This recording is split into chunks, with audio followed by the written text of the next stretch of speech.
Hello and welcome to Generational Wellbeing with Dr. Lum.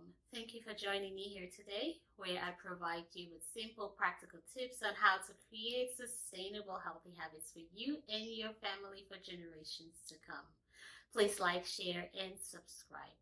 So today I will be talking to you about how you can influence your child's feeding habits. If you have a picky child, you know how challenging meal times could be, where you come into the mealtime experience frustrated and stressed, and your child can sense that stress and comes in ready, and meal times become like a battlefield for both parties will end up looking at it as a negative experience. So picky eating though is typically a phase that most kids will go through and they grow out of it. Now there's some extreme cases where your kid may be facing some other challenges where it comes to eating, and it becomes so extreme. With those cases, I do recommend you see your doctor about it so they don't end up getting some kind of a nutritional deficiency. Now for the others, there's so many reasons why your kid could be a picky eater. I'll talk about three reasons. One, it could be the child's personality. Two, it could be the parental control. And three, it could be the parental eating patterns. So we'll start by talking about the personality. Now, every child is so different. There's some kids who are quicker to try new things, and there's some kids that it just takes them a while to get comfortable, get used to it before they even try it. So based on your child's personality, it could be like, oh, my child eats and tries everything. Oh, my child just doesn't want to eat anything. So I'll say if you have one of those kids that are more hesitant to try stuff, the first thing you should do is set realistic expectations. So research actually shows that with most kids, it would take you offering a particular food item up to 10 to 12 times before they even try it. So if you're presenting a new food, when you set your expectations, they might eat it, they might not eat it. It's absolutely okay. The important thing here is that you're exposing them to it and getting them familiar with that food item. Once they become familiar, they're more likely to try it in the future.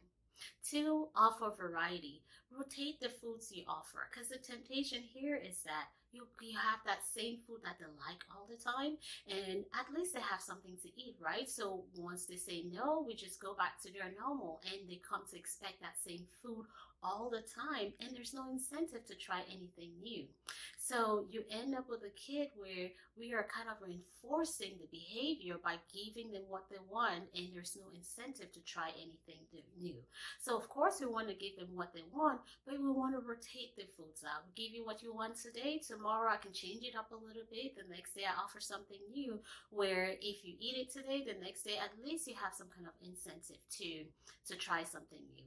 And three, you want to schedule meal times. You don't want them grazing throughout the day. If you have a kid who is just snacking throughout the day, again, by the time you place a meal in front of them, there's not that hunger urge. There's no urge or incentive again to try a new food because, well, I'm not hungry anyway, and guess what, I'm gonna have my snack after that. So you want to schedule meal times where you have 3 meals a day.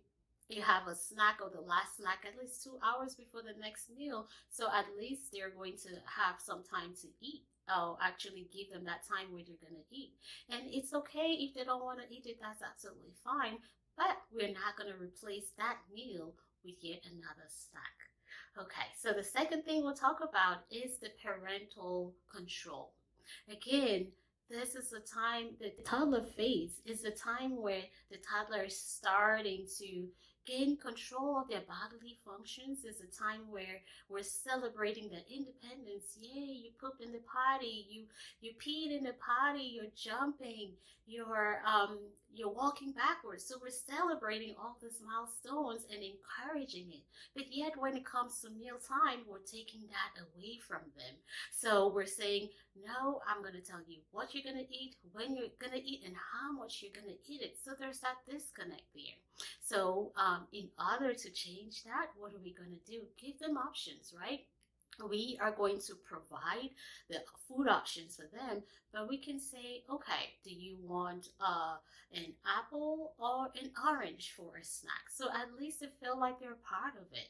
The second thing is try to get them involved with the meal prep, or involved with what we're going to eat. So we're going to have this vegetable for lunch today. Do you want to help me wash it? I mean, something simple and practical, and it's age dependent, of course, where they feel like they're a part of it and you're growing and you're giving them some kind of control. And give them control about how much they want to eat too. Of course, I'm telling you when you're going to eat and providing what you're going to eat. Then you can take control of how much you want to eat. If you don't want to clean your plate, absolutely okay, because I don't want you in the future to start again eating and stuffing yourself up even when you're full. It's a way of them listening to their internal satiety's cues where I'm full, I stop eating. And regardless of whatever is left, I don't have to clean up my plate. As opposed to, I'm going to eat because I have to clean my plate up even though I am full. So again, really trying to help them establish those healthy relationships with food. Now, the third thing I'm going to talk about again is the parental eating patterns. Now, the way we eat, our kids really listen and watch us, and they're going to end up eating the way we eat. Now, if I'm eating something else and I'm expecting my kids to eat something else, again, that brings that battle where it's just like we're trying to say, oh, what you're eating is better than mine. So, eating together on as a family at mealtime is really important, and making your plates as similar as possible. So they see you enjoying those vegetables and those good stuff. That way, they're more likely to try it too. What you enjoy, they're more likely going to try. What you don't like, they're more likely not going to try. I also find that picky eaters have picky parents. When I start counseling parents about the eating, I find that when I start talking about maybe water, vegetables, and if parent is like, yeah, I don't like that, more than likely the kid is watching you. You're going to say, yeah, I don't like it. And the way you talk about that food, they're listening and they're not going to like it too.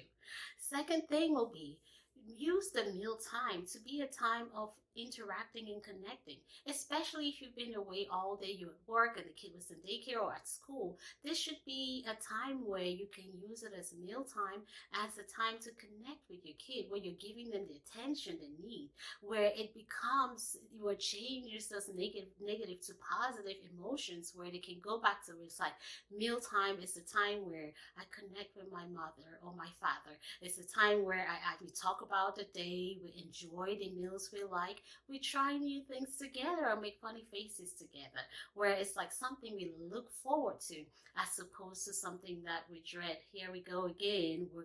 She's going to make me try to eat this or finish my plate and stuff. So let's turn it around and make it fun for the entire family, where we're trying new things together. We're creating and establishing new routines together. Hope this resonates with you.